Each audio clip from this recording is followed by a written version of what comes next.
History tells the story of the world and of our lives. Sometimes that history goes bump in the night.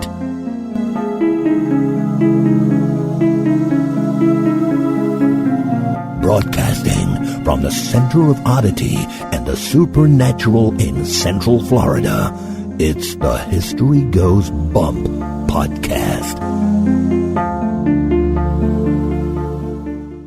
Hello, you spooktacular people. Welcome to this 70th episode of the History Goes Bump podcast. Ghost tours for the theater of the mind. I am your host, Diane. And this is Denise. And tonight we have a special co-host joining us, Janice Carlson. She holds a Bachelor of Science degree in Communications and Secondary Education. She spent many years in advertising, copywriting, and she has authored dozens of books, historical novels, novellas. And then she found out something, Denise, that she hears dead people. She hears dead people?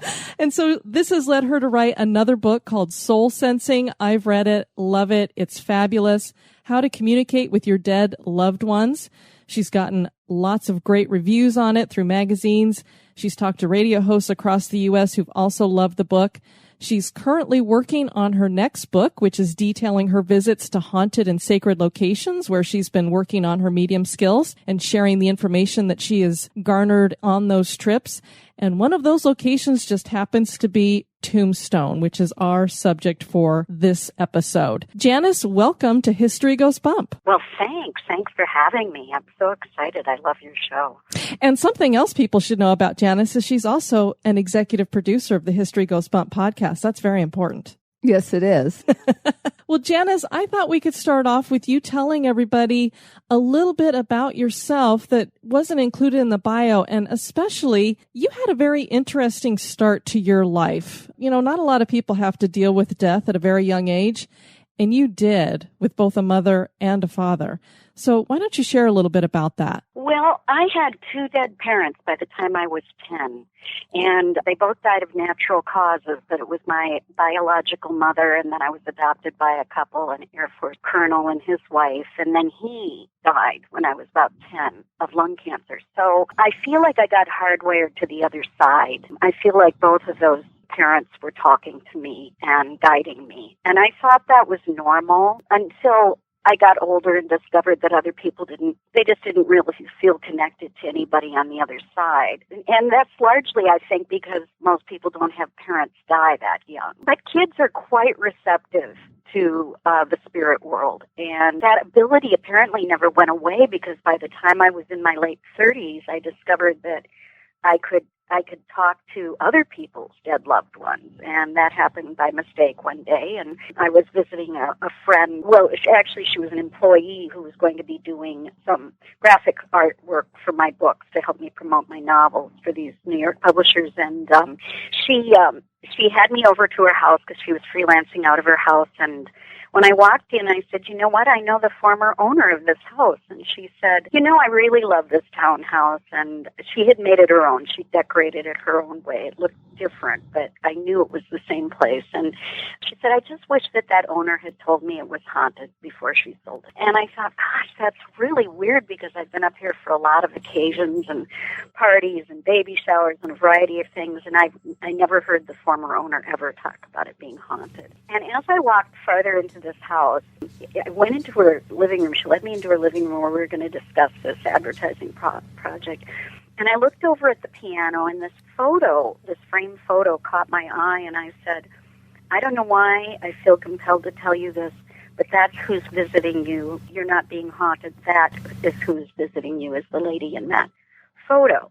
And she said, "Oh, that's my mother. She died about 8 years ago in a horseback riding accident." I just kept getting all this information in my mind, like how the woman died and the name of the person she was with when she died. And she told me her name was, her name, the lady who had died, was ended in "-ine", sound like Darlene or Marlene. And this lady just smiled at me, this graphics artist, Jody, smiled at me and said, her name was Geraldine. And she said, "What, is she talking to you?" And I said, "Yes, it's the weirdest thing, because At that time, at the time that this happened, maybe early 1990s, there weren't people on TV doing medium work like Sylvia Brown and James Van Praagh and those people. So I had no point of reference. My only point of reference would have been a gypsy seance or something for talking to the dead. So to have it happen in broad daylight was really odd, and to have it happen to me. And it certainly makes you a believer if you weren't before. But she went on to describe all these details, and she called her daughter Ducks, and I said, what does that mean? And she said that was her nickname for me when I was little, because I would chase the ducks around in the farmyard, and she gave me a toy duck. That was one of my first toys. And so it was an odd experience. It wasn't scary. It was just very spiritual. And I was very happy that I could connect her with her mother, who had died so suddenly and didn't get a chance to say goodbye. Now, Janice, you're saying that so calmly, but what were you thinking? Like, were you hearing like an audible voice in your head? And yeah. Was there a moment where you went, am I crazy? Well, so, yeah, I was very afraid she'd think I was crazy, but I also felt this presence of her mother channeling through me and very much urging me to talk. So it kind of feels a little bit like having gumballs fall out of your face. I mean, you it comes out sort of unedited. It was very much a channeling experience. The energy of her mother was very clean and pure. So it was like having a very spiritual experience, say in a church or something. It was very soul cleansing. Wow. So, and isn't it unusual that it took so long? Is it just that you weren't in tune with it, or is this something that just came to you later in life? I think I always had it, but I wasn't in tune with it. There wasn't reason to think about it much because, again, I wasn't aware of the medium world, and most of society hadn't paid much attention to that. And I'm always so surprised when I get new clients how few of them even know what a medium is. I often have to say, are you looking for an afterlife communication session instead of saying a medium session? This isn't something that happened again right away. It took a while before you had somebody else want to have you speak for them, basically. Is that right? Right. Yeah. I had all these book deadlines, and you kind of feel a little like you've just been dropped head first into a barrel of pitch or something when you sign a 3-book contract. You're doing a lot of researching. You're changing your latitude and your longitude. These were all historical. So I, would have to really climb into those places and create those characters as an outgrowth of the sense of place and time. And so there wasn't really occasion to, but once in a while there'd be a death of, in the family of a friend or whatever. And I'd feel so badly at these funerals, like, God, I wish there was something I could do or say to help relieve their grief, in the way that we all feel sure. in those settings. But then I thought to myself, well, but you can. And so when I thought a reasonable amount of time had gone by, I would sometimes say to this friend, do you want to talk to your mother again? Would you be comfortable with talking to your deceased brother? And if you are, I'd be happy to try my skills out, because there's a long kind of testing period before you'd ever hang up a shingle and say, I'm a medium. Sure. And what I liked about your book, Soul Sensing, is it's not that you're saying that everybody has this ability, but that everybody has this ability to sense, not necessarily right. in a mediumship kind of way or a clairvoyant way, but we all have that, I guess, sixth sense. And I would have to agree. It's just those little things sometimes when you're thinking about a song and you turn on the radio and it's on and you get those little, whoa, that was weird. Or even a deja vu moment sometimes feels to me like it might just be that you're perceiving something on a sixth sense type of level. Right, and especially look for if it comes out of the blue. It's one thing to have memories come flooding to your mind about a deceased loved one if you're looking through a photo album of them and that kind of thing.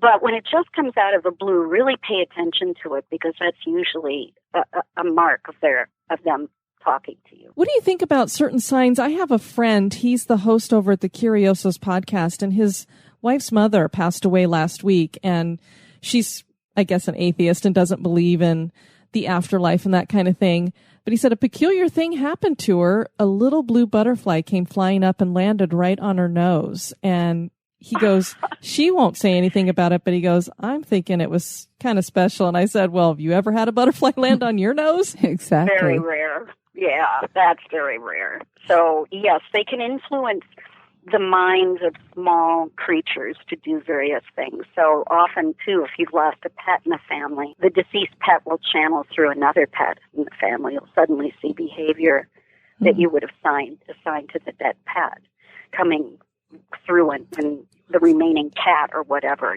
and so they can influence the minds of pets and insects and small animals more easily sometimes than they can humans. Well, that is really, really strange because we did lose one of our pets not too long ago, and a lot of times after she passed, the other pet would start displaying things, and we're like, God, you're acting just like Dakota. Where did that come from? Yep. Yeah, exactly. And they feel disembodied, obviously, after they die, because they are. And so often they will kind of climb into somebody else and channel a little and that kind of thing. It's usually not dangerous. Certainly I talk about precautions in my book. But one thing I like to stress is don't write these things off as coincidences or just my imagination, because it takes a lot of energy for the dead to communicate with us, and I just hate to see people missing the signs that their deceased loved one has survived death and is on the other side. Soul sensing and mediumship are different. Could you tell the listeners what the difference is between those two things? Well, everybody has soul senses. We've probably all had the experience of smelling cigarette smoke or something, and no one is smoking in your presence, or a certain cologne, that kind of thing. And very often you can assign it to a deceased loved one who's visiting. I know whenever I smell cigarette smoke, it's my mother-in-law, because she was a smoker, and nobody in our household is.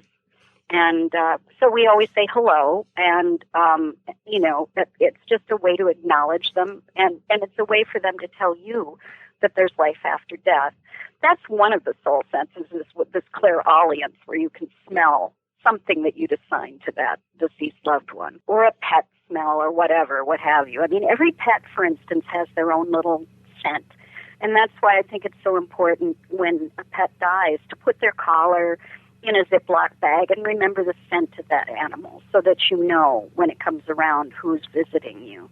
But there's clairvoyance, there's seeing spirits, and very often people who see spirits tend not to hear them. None of us have all of these soul senses, 100%. I don't, certainly. And I don't see spirits, and I think it's largely because that would scare me. Mm-hmm. So I tend to hear them. Interesting. Yeah.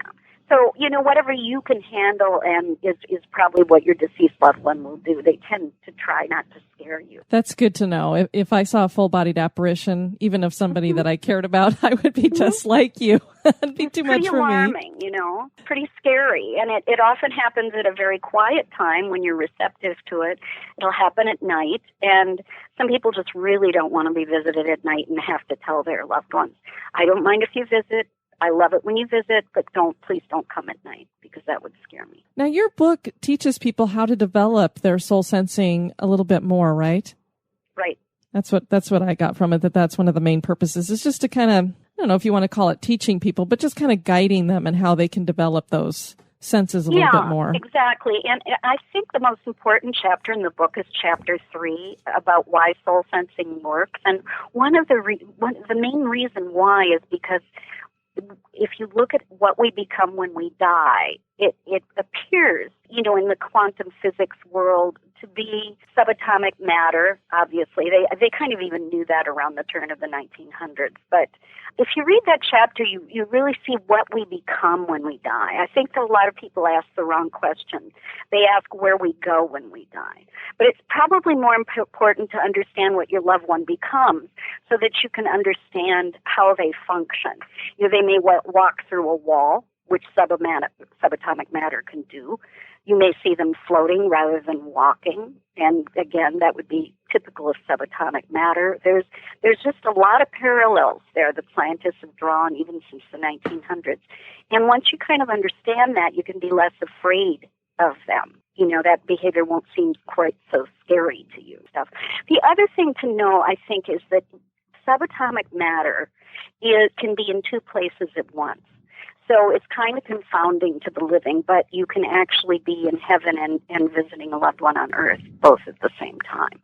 And so when you get into that, looking at what we become when we die, the science changes because you're talking about the science of quantum physics and not the rules of the material world, you know. So I think that it's possible for a loved one to be visiting an awful lot of the time, too, in a setting. That makes a lot of sense because I've been doing a lot of looking at quantum physics to explain maybe what's going on when people are seeing spirits. We can't even begin to understand. Are we looking at interdimensional? Is this time slips that this person is actually in that location in their time at the same time that we're in the location in our time and we're seeing each other through time, you know? So yeah, through portals in time, absolutely, or tears in the time-space continuum. And, you know, I hear that a lot about Gettysburg, that often you not only see spirits, but they'll try to pull you into the very traumatic time that they're in. It's not uncommon for a field surgeon or someone to beckon you to come and help him because they're in such terrible distress. Sure. And you get pulled into the whole drama of it. You know, it's in a time slip kind of way. Okay, you can take Gettysburg off of our list, Diane. No, I'm kidding. Denise doesn't want to go there and hear somebody yelling, "Nurse, nurse," and looking at her. Yeah. You know, I mean, it's unsettling, to be sure. Indeed.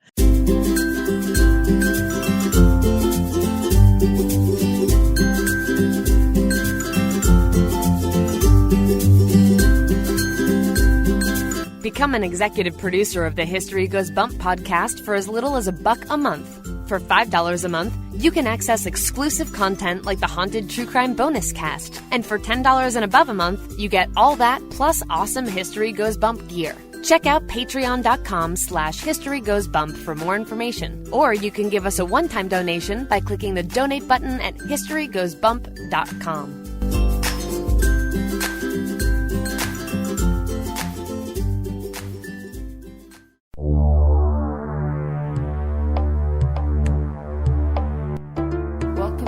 Moment in Oddity history.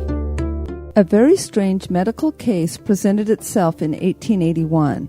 A man had been in a tragic accident that had taken his life.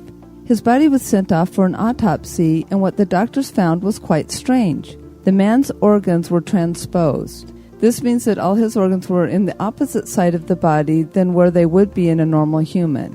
The heart was on the right side, the liver was on the left side. There had been other cases of people with transposed organs, but all died as infants. The fact that this man had lived into adulthood was quite amazing. But the case takes an even weirder, sinister twist. You see, these doctors loved having such a specimen. How could they possibly let this medical marvel go back to his family for burial? They decided that they must keep the body. They didn't need the head. After all, the brain is in both hemispheres of the head. Perhaps you have already guessed what they did. These unscrupulous doctors cut off the head of this man and attached it to the body of another. Then they sent that body to the family. The family, of course, noticed something amiss and sued. It's bad enough that doctors would do such a thing, but the fact that they actually thought they could get away with their deed is just plain odd.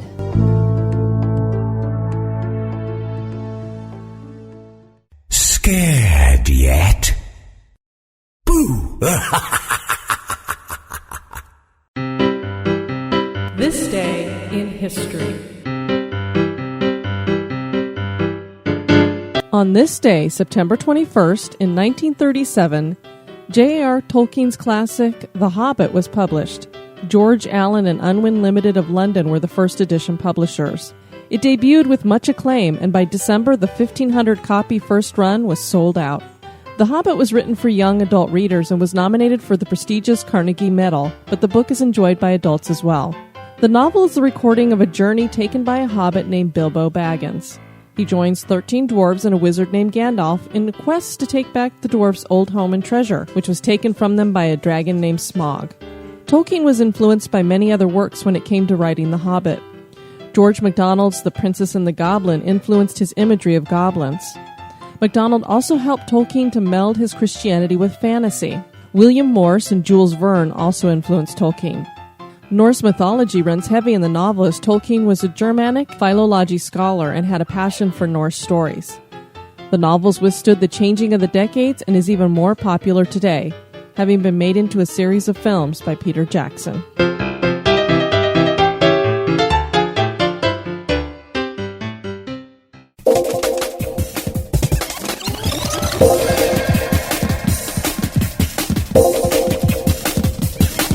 The History Goes Bump podcast. Well, you went to what is considered the West's most famous town as a part of this upcoming book that you're working on. Why don't you tell us a little bit about the book, and then we'll jump into talking about Tombstone. Yeah, I'm not sure what I'm going to title it yet. I'm just working on the U.S. Southwest. And these trips, mind you, all have to be kind of tempered with, you know, the needs of my husband as well, who had gotten quite tired of the sacred places in Sedona, you know, the vortexes, and said, I need to go somewhere, I don't know, masculine. And so he picked, you know, and this was after I'd hauled him to the yogurt places and the, you know, the great salad places and all the artsy craftsy stuff for days. And he said, I'm sorry, this is not, I can't keep doing this, you know. And I thought it was wonderful, but he said, we're going to Tombstone. That sounds good to me. And it, you know, if you were going to pick, I guess, a really masculine destination, that would be certainly one of them. I've heard the Hoover Dam is a nice choice too, but so that's where we went, and it wasn't like one of my choices, but to my amazement, it just ended up being really haunted. And I met another medium there, and it was just really fun and scary and, you know, all the things I guess you look for in this kind of a vacation. And your husband was just rolling his eyes going, okay, we go somewhere masculine, and she's off and running again. Yeah. Ed Schieffelin was a quirky-looking fellow. He had long black hair that hung below his shoulders, and his long black beard was tangled in knots. He looked 40, even though he was only 29 years old. His clothing and hat were very worn and covered in patches made from deerskin and rabbit fur. His appearance reminded people of a wild animal. Ed was part of a scouting expedition whose purpose it was to basically spy on the Chiricahua Apache tribe. Ed was also a prospector, and he was always searching for precious minerals and gems. He'd just been in the Grand Canyon area but found nothing. He would wander out in the barren land around camp looking for precious stones. His fellow scouts would laugh and tell him that the only stone he would find out there would be his tombstone. Ed got the last laugh when he stumbled upon some silver. He named the mine Tombstone as a reminder of what the doubters had said. The year was 1877, and Schieffelin is credited as founder of the town of Tombstone. As happened in that day, people heard about the silver strike, and they came to the area seeking their own treasure. They came for good reason, because Ed's strike was essayed as the mother lode. It was necessary for a town to be built, so a man named Solon M. Ellis came and laid out the town. Ed was a millionaire at this point, and he went off in search of more adventure. He was found dead in a cabin in Oregon, laying across a table where he was working gold ore. His journal remarked that he had struck it rich again, but left no indication where the find was located. Ed was brought back to Tombstone and buried in prospector's clothing according to his wishes. A monument was built in his honor. By 1880, the town's population had soared to close to 20,000 people that were made up of white men, women, children, Mexicans, and Chinese. There were 100 saloons and a thriving red light district. There were also theaters. Schieffelin Hall was built by Ed's brother Al and still stands today and is used for government offices. It is the largest standing adobe structure in the Southwest. One of its claims to fame is that Wyatt and Morgan Earp saw a play there the night Morgan was assassinated. For a time, it served as a Masonic hall, and then it fell into disrepair. It has been fully restored and quite possibly could be the most haunted location in Tombstone. The most haunted location? The. Cool. The sounds of spurs and something that sounds like chains have been heard many times. Groups of people hear it at a time, so it is hard to relegate to just someone's overactive imagination. Over time, the silver mine started filling with water, and it was too costly to pump it out. The town slowed down, and people started leaving. In the end, $37 million in ore was pulled from the mines. Today, around 1,500 people call Tombstone home, and that does not include the ghost. I mean, the first day we were there, we went to Big Nose Kate's Saloon, which used to be the Grand Hotel in the days of the Orbs. So I think we're talking about the 1880s, roughly. Mm-hmm. And I just got this sense the minute I walked into that saloon that someone had stabbed someone else, like they'd snuck up on a man. One man snuck up on another and stabbed him out of the blue. And it turned out, what I do as a medium is the opposite of what you do. I purposely know nothing about the settings I go to. I purposely try not to know anything. Sure. And then I go so that I can confirm the vibes that I'm getting. And so I didn't confirm this yet out of my notes, but this furtive spirit, snuck up on a man, one man stabbing another. The sense I got was that it was a Mexican or Native American who stabbed a wealthy white man who had been cruel to him or his clan. And I later found out that the whole place was crawling with stories like that because all of these very wealthy people were there because of the silver mines. And a lot of them were from northern states. A lot of them were what was then the Republican Party. So a lot of the conflict you saw at the time was Civil War based. You had local people who were really more Southerners and Democrats and pro-slavery at the time. And so even though the Civil War had been over for 15, 20 years, this still was lingering in the air, this fight between the North and the South, and the poor South and the very wealthy North. So you have all these wealthy people with their scores of millionaires in that town that most people don't realize it, from the silver mines. And they needed a sheriff to come in and kind of protect them. I mean, who wants to protect wealth more than people who are wealthy? So that's kind of how it was set. So anyway, I go into Big Nose Kate's, and I guess she used to be Doc Holliday's girlfriend or something. And then we go downstairs, and I'm talking to the gift store clerk there, and she says, "What brings you to Tombstone?" I said, "Well, I'm a medium. I'll be writing about, these settings we're visiting." And she says, "Do you know, when I won't feel stupid telling you this, but I've got to tell you that when you're a medium, you'll understand. When I'm down here and I'm closing out at the end of the day, I always feel like somebody's sneaking up on me with a knife." And I said, "Geez, that's the vibes I got upstairs just now." But I said, "You know what? I think you're protected because I also see a Western sheriff protecting you. I see this Western sheriff who keeps an eye on things and makes sure you're okay." Well, a few minutes later, we wandered down to the Undertaker's shop, and the lady who runs that place it's kind of a museum like it now, and her name is Nora. And it turns out she's a medium, too. So she says to me, "Did you visit Big Nose Kate's and all these different places?" And she said, "That was my daughter down in the basement." And she gets spooked out when she's down there, especially on Halloween. She wouldn't be there that night. She just closed early and got out of there. But this is Nora speaking, she says, "I told her not to worry because I've seen the sheriff that protects her." Weird to have two mediums in the same place. It was just like double antennae, and my husband was just blown away. Did you know that a marshal was shot and killed there? Well, I mean, I'm assuming that some of the Earps got nailed, but no. The first marshal of Tombstone was Marshal Fred White, and he was shot down in the street by Curly Bill Brocius. This was back in October of 1880. Okay. And he does apparently walk the streets around there. How close is the Birdcage Saloon to where Big Nose Kate is at? Is this the same? Oh, a couple doors down. Everything's really close to everything. Okay, well, he was killed in front of where the Birdcage Saloon is today. Okay. So maybe, possibly, he does wander down there as a protector because, I mean, there is the first sheriff that was ever there. Yeah. Interesting. And very, very effective at protecting her. Yeah.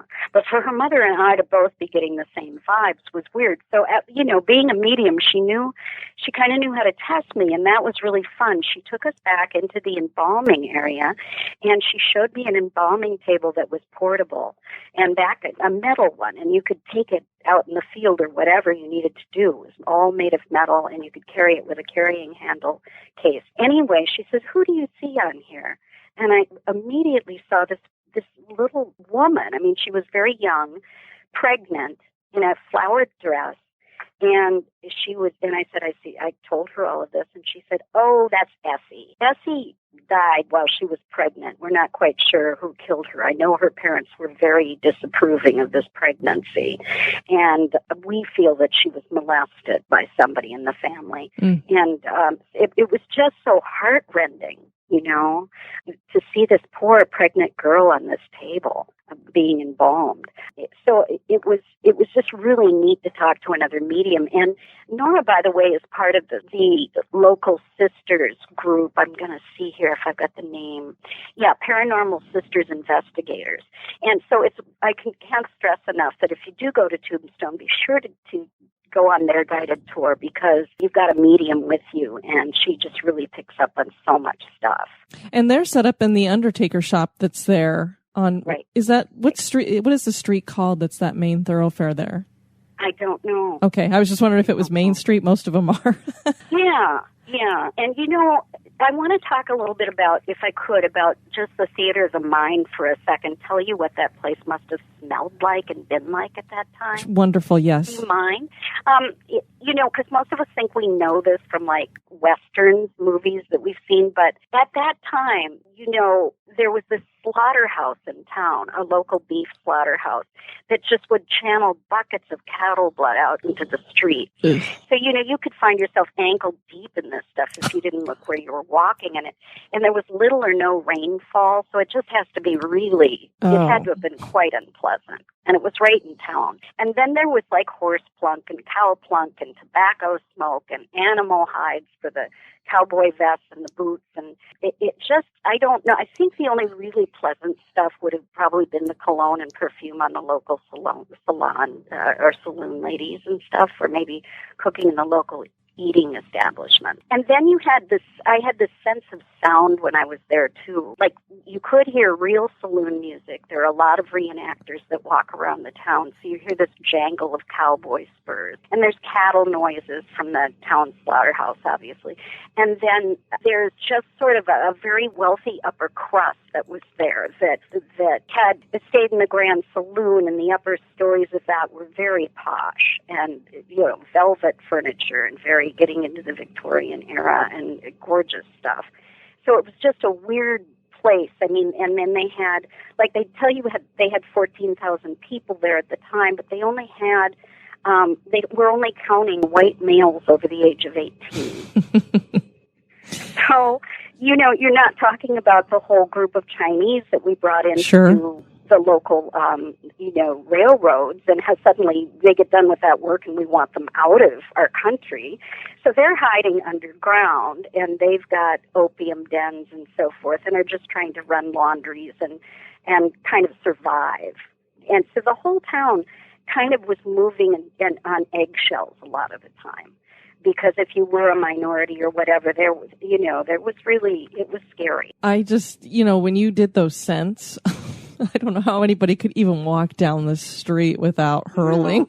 Well, and she didn't add in that those men did not really bathe a whole lot either, so you can add BO to all of those. You have BO probably too, but and that's one of the things that you see this business in movies where people put a kerchief over their faces. Not in a bandito kind of way, but that's usually a perfumed kerchief to kind of get you through the street without you getting sick to your stomach from chamber pots that have been emptied and all sorts of icky stuff. No wonder they had disease rifling through these places. Oh yeah. Wow. Oh, yeah. Graveyard was really odd. I'm not, not any of us in the East or whatever would not have known quite what to make of this graveyard, because it's really chalky soil, and it has graves that seem more buried, like the bodies were more buried under rocks than they were buried in soil. The Clanton clan on their tombstones, which were mainly made of whitewashed wood, it said murdered. I mean, they just summarily said murdered on all these tombstones. And I thought, it's not like they were shot by police disobeying the law or anything. They were murdered. And so there were really two different points of view of what was going on there, unlike the movies we see where the Earps are really portrayed as the good guys. Yeah, so what you're talking about here is the OK Corral Shootout. And that's usually how I would look at it, is it was between the Earps and the Clantons. I wouldn't necessarily say between the good guys and the bad guys. There was just some bad blood between these two families, and it finally came to a head. And what's interesting about it is it only lasted 30 seconds, and yet everybody, when you talk about the OK Corral, that's what they think, the shootout. And there were 3 men that were dead at that. Like you said, there was Billy Clanton, which was one of the Clanton family, and then Tom McLaury and Frank McLaury, who were really good friends with the Clanton family. The Earps came, you got Virgil, Wyatt, Morgan, and they brought Doc Holliday with them. Right. And they all walked away. I believe Virgil was hit in the leg, and Morgan, I think, was shot in the shoulder, but they all survived. So it's interesting that they would put that on the tombstones there. And this is at the Boot Hill Cemetery. Do you know why they there's several of these around the country. I believe Hays, Kansas is where the original one is. Do you know why they called them Boot Hill? Did they tell you there at all? No. I guess apparently because most of the people buried there were gunfighters and they died with their boots on. Okay. So that's where they got the Boot Hill Cemetery from. Wow. You know, back then they did put the cause of death generally on a tomb, but there were several that didn't have cause of death, and that again is a feast for the medium. I mean, I started writing down causes of death as I went from grave to grave with the unmarked ones. And then later you can go get, you know, a free pamphlet inside about, there's like a gift store at the graveyard, and we got a pamphlet that tells you how everyone in there died. So I was able to compare to what I had written down. And Brad turned to me, my husband, and said, "Good shooting, Tex." Because I got like 80% of them right, which is because it's sort of remarkable, not from a medium's point of view, but the fact that when you're in a graveyard, all of them are talking to you at once. Oh, boy. So it's very hard to sort out who died how. But you know that movie, A Million Ways to Die in the West, you would think it would all be gunshots out there, but it wasn't. I mean, there were astonishing different things that people died of. And there was this one tomb that said simply, no names, nothing. It just said, 2 Chinese. So I guess we're to assume that 2 Chinese people were buried there. Sure. And I kept getting hot, really hot when I looked at that tomb, and I thought, was it a fire? And I later found out they died of this form of leprosy where you run this incredibly high fever and die pretty quickly. Oh, wow, that's interesting. Leprosy. Yeah, yeah. So that, and again, that's just using my soul senses, and we all have those. So, you know, testing yourself in some of these settings is pretty interesting. Now, does sometimes, because you said you weren't scared, like with your first experience, that it was very peaceful with your friend or your colleague's mom, but there are some very malevolent spirits out there. And so have any of those like ever freaked you out, or have you sensed them? And like, what do you do when you get one of those? I clean and seal my aura right away, which is something I detail in the book. And certainly if you were to type it into the internet, you probably get instructions about how to do it. But basically, I have to tell you that mediums, because most of us really consider ourselves people who talk to heaven quite a bit, we're pretty protected. I have to tell you that, we're pretty protected from that kind of thing. And so because we're protected, we tend to be the people who can stand them down a little bit, who can go in and demand that they leave a setting, or help them cross over if that's their particular problem. So certainly some mediums will go and do exorcisms and go do a clean out of a particular space with sage and so forth, because we're more protected. I don't put up with a whole lot of crap there, to tell you the truth. And when I read for someone, I did not too long ago for a family member whose husband was really a prankster, and he thought it was just hysterical to run our shredder in the middle of the night. And, and there's nothing quite so scary as something grinding away in your study, And so I really had to get after him about that. I had to say, John, this is not funny, and you're affecting other people in my household, and you're scaring us. And he stopped right away. But, and I knew him. I knew he was a prankster, and, he was the type who'd come bombing into a room and make this really inappropriate joke for the group that was there and that type of thing. So he's kind of a bull in China shop type. But once I said, I'd be happy to do a free reading for your wife, I'll be happy to honor my obligation here, but you can't do that. You cannot do that again. And it didn't happen again after that. Oh, very good. I'm just basically saying respect my space or else. or I won't read for you and your wife. His wife was not left in real good financial shape, and so she's sort of a shirt-tailed relative, and I had promised to do a free reading for her. And that's how I knew it was John, because the next day she called and said, that free reading you offer after his funeral? Well, I need it now. I said, happily. I'll happily do that. So, and happily, because I really don't want him hanging around, pestering us in the middle of the night either. It's interesting when you were talking about the Chinese that they were talking about being hot. I started thinking that maybe you were going to say they had died in the fire, because they'd had two of them there, one in 1881 and 1882, and 40 people lost their lives in that. Did you get any feelings like when you would be walking on the street, anything about that? I didn't. We did have a tour guide give us a tour the last night we were there, and the only thing I got really profoundly was a sense of kind of spookiness about the hospital, because let's face it, that's where a lot of people went to die. Sure. And then also I got spirit orbs in our photos. So I always tell people, take photos if you can. Because if you put those photos on a computer, you can zoom into the images and very often see things inside the orb. And so spirit orbs, for anyone who doesn't know what they are, look like water spots on photos generally. Mm-hmm. And I always say be sure to zoom in on them, because you can find things inside those very often that might be a message or a face or something important. Well, and that's good advice, because, generally speaking, if it doesn't have a face, dust and water, like you said, can show up the same way. So it is good to zero in and see, is there a face there? Maybe it is something. Right, yeah. So did you get to go inside of any other locations other than the Undertaker shop there? Oh, yeah, we went all along the block there. In a town that purportedly had 18,000 people at one point, there's really only two blocks that have been left standing for historical purposes that would look like what you'd think of in a typical Western. And if you're going to travel that far, you may as well see all of it. See it all. Right? Yeah. But it's very weird, because I come in blind. I really don't know enough about it usually, and that's on purpose. Well, sure, you don't want to.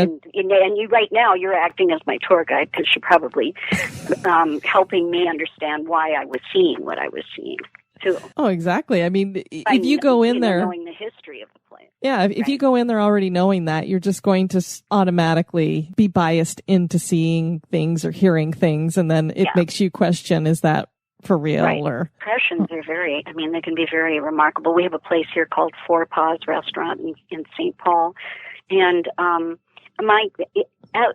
before we went there, I said to my husband, okay, there is a kicking motion. There's a kicking motion, and there's stairs, and I don't know what this means. And I later found out, and I thought maybe the master of the estate had kicked this one of those female servants down the stairs or done something.